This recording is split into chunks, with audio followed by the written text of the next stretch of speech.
Assalamualaikum warahmatullahi wabarakatuh. Apa kabar kalian semua?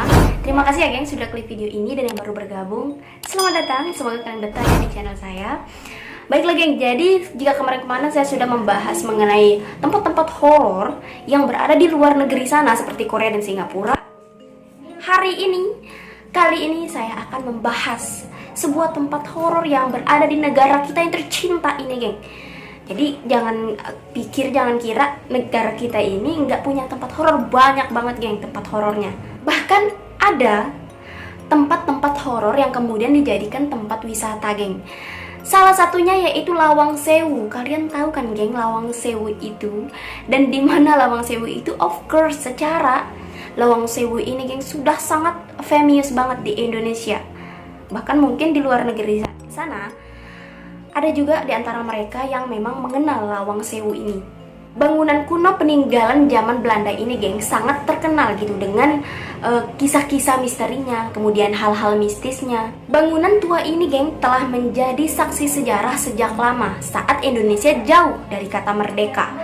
Lawang Sewu ini juga menjadi salah satu ikon wisata kota Semarang dan sekarang ini telah menjadi destinasi wisata geng. Jadi belum lengkap rasanya kita pergi ke Semarang kemudian kita nggak mampir ke Lawang Sewu.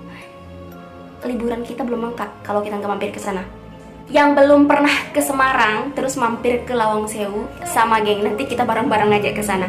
Ya saya pribadi cuma lihat-lihat lewat sosmed doang, kemudian YouTube. Kalau langsung ke sana sih belum pernah. Doakan saja nanti kita bareng-bareng di sana. Namun geng, di sini sedikit sekali gitu orang-orang yang mengetahui bagaimana sejarah Lawang Sewu ini, kemudian apa yang melatar belakangi pembuatannya, dan cerita-cerita unik yang menyertai Lawang Sewu hingga saat ini geng. Oke, langsung saja deh kita bahas satu persatu. Jangan di skip, keep stay tune ya. Let's start it.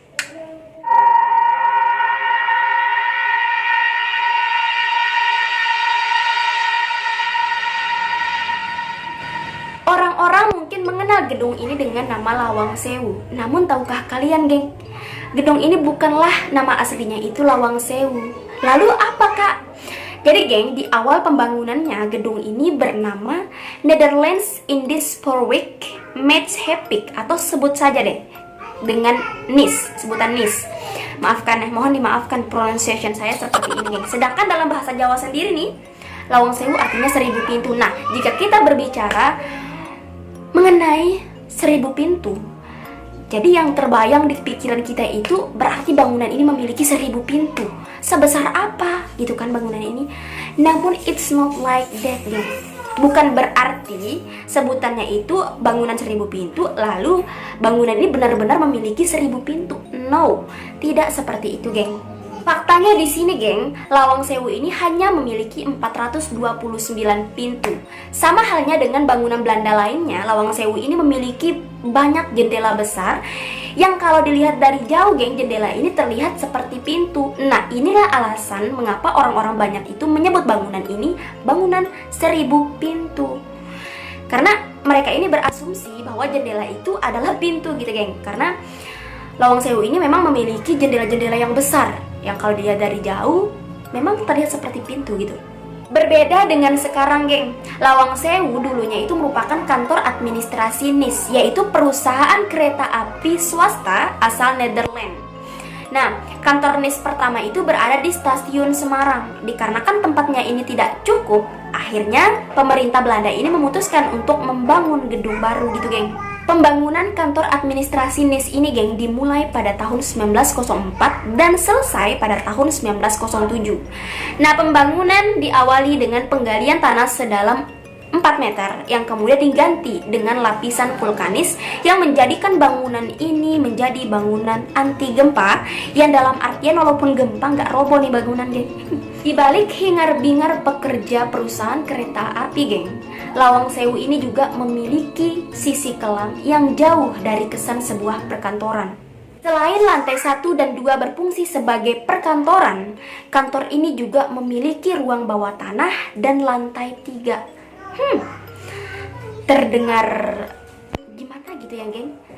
Ada apakah dengan ruang bawah tanah dan lantai 3? Di situ geng, lantai 3 yaitu berupa sebuah loteng, geng.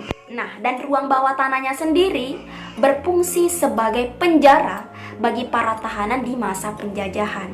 Ketika Indonesia jatuh ke tangan Jepang nih, geng, ruang bawah tanah ini dan loteng ini menjadi penjara paling kejam bagi orang Netherlands saat itu. Kemudian, di awal masa kemerdekaan Indonesia, tidak lantas menjadikan gedung Lawang Sewu ini jatuh ke tangan Indonesia. Justru Lawang Sewu ini berubah menjadi medan pertempuran antara pemuda Angkatan Muda Kereta Api atau AMKA dengan tentara Kempetai dan Kido Butai dalam peristiwa pertempuran 5 hari di Semarang pada 14 Oktober 1945 saat itu, geng. Nah, karena sejarahnya inilah, geng, pemerintah Kota Semarang ini kemudian menetapkan Lawang Sewu ini sebagai gedung warisan sejarah yang wajib dilindungi, geng. Bukan sunnah lagi, tapi wajib. Setelah merdeka dari Jepang dan Belanda nih, geng, secara otomatis kantor administrasi kereta api ini kemudian jatuh ke tangan Indonesia. Oleh pemerintah, kemudian gedung ini, geng, difungsikan sebagai kantor PT Kereta Api Indonesia atau KAI. Kemudian, geng, beralih fungsi lagi menjadi kantor Badan Prasarana Komando Daerah Militer dan kantor wilayah Kementerian Perhubungan Jawa Tengah yang akhirnya kemudian dikosongkan pada akhir tahun 90-an. Yang namanya bangunan tua, besar, kemudian kosong, tidak akan terlepas gitu, geng, dari kisah-kisah misteri. Sama nih halnya dengan gedung Lawang Sewu ini. Sudah ditinggalkan selama bertahun-tahun gitu kan. Gedung peninggalan Belanda ini, geng, jadi tidak terurus dan terlihat sangat menyeramkan gitu. Tidak heran, geng, jika akhirnya beredar gitu kisah-kisah mistis yang menghantui Lawang Sewu ini. Baiklah, geng, di sini saya akan memaparkan mengenai mitos-mitos, kemudian kabar-kabar yang beredar dari kisah-kisah mistis Lawang Sewu ini. Langsung saja, check this out.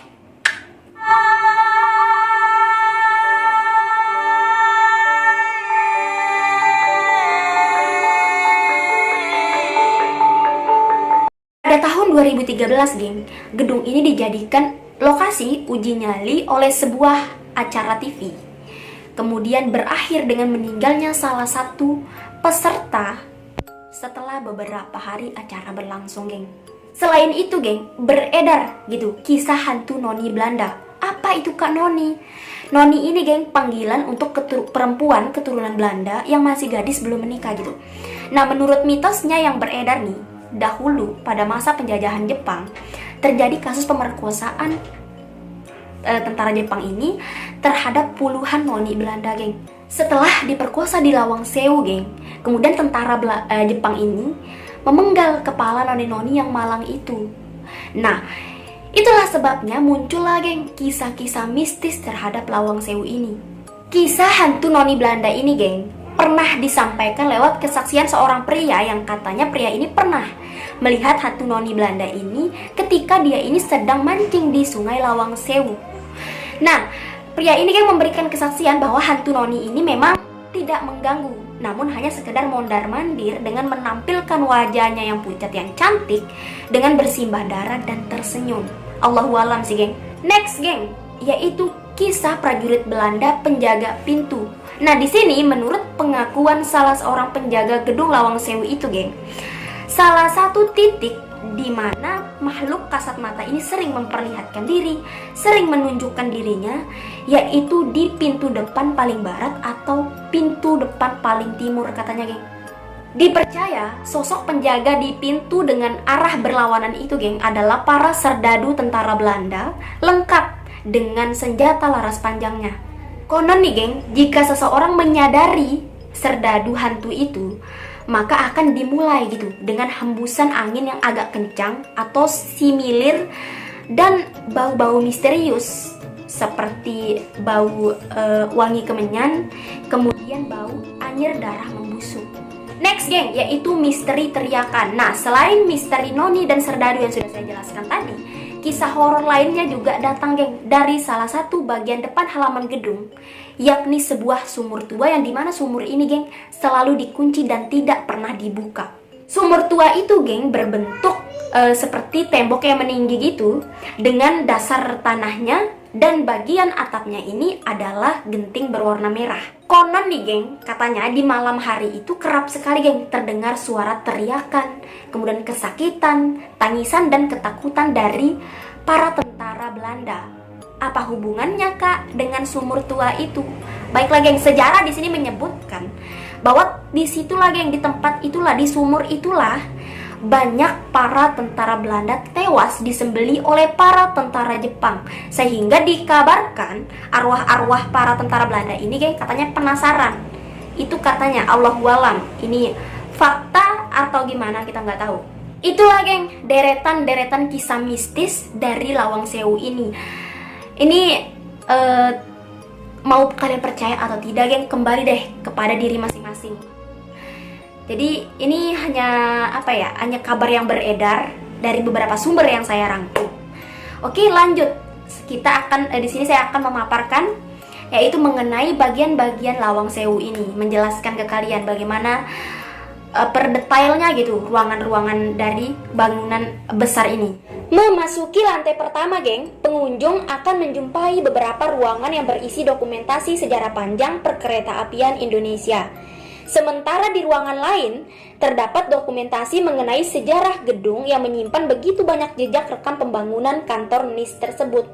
Begitu tiba di lorong Lawang Sewu, pengunjung seperti dibawa geng ke dalam ruang penuh pintu. Setiap ruangan sengaja dibuat memiliki pintu yang sejajar dan berfungsi sebagai akses penghubung dengan ruangan lainnya.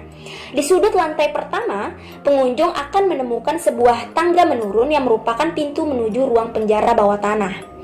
Satu bilik penjara hanya berukuran 2x2 meter, harus dimuat 6 orang narapidana. Nanti di ruangan lain ada tempat eksekusi narapidana. Begitu geng, cerita seorang pemandu yang bertugas di Lawang Sewu. Selain berfungsi sebagai penjara, uap dari ruang bawah tanah tersebut juga berguna untuk pendingin ruang di atasnya.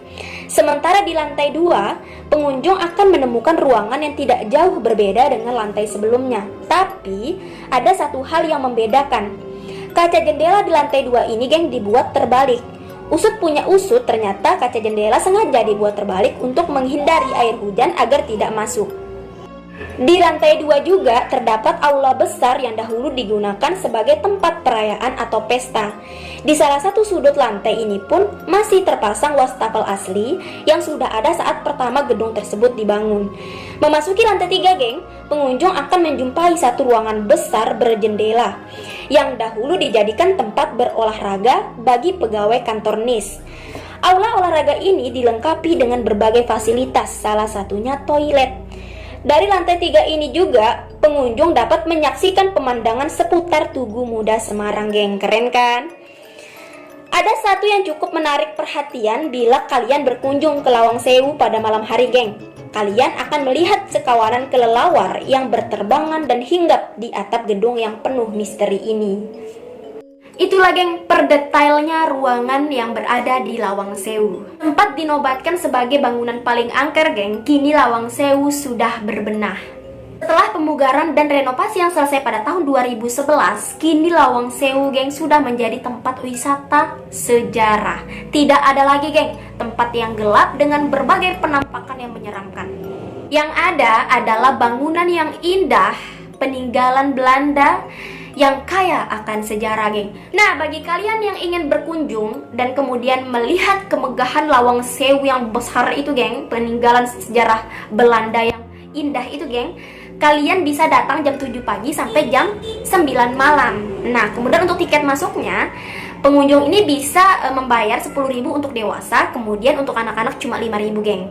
Nah, bagi kalian yang takut kesasar gitu kan di dalam ruangan besar itu, kalian juga bisa menyewa pemandu gitu, geng, dengan hanya membayar 30.000, geng. Silakan bagi yang ingin ke sana. Kenapa kakak bisa tahu sementara kakak nggak pernah ke sana?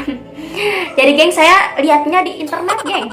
Makanya saya bisa menyampaikan ke kalian seperti seolah-olah saya pernah ke sana gitu kan. Itulah, geng, sejarah singkat mengenai Lawang Sewu, kemudian bagaimana kisah-kisah mistis dari bangunan besar ini. Oke, geng, mungkin info-info yang saya bagikan, yang saya sampaikan, ada yang kurang mungkin, atau ada yang salah, silahkan kalian luruskan, komen di kolom komentar ya, geng. Atau ada kata yang kurang berkenan di hati kalian, mohon dimaafkan. Baiklah, geng, Mungkin itu saja yang dapat saya sampaikan. Kita ketemu di pembahasan-pembahasan selanjutnya insya Allah ya. Thanks for watching, bye-bye.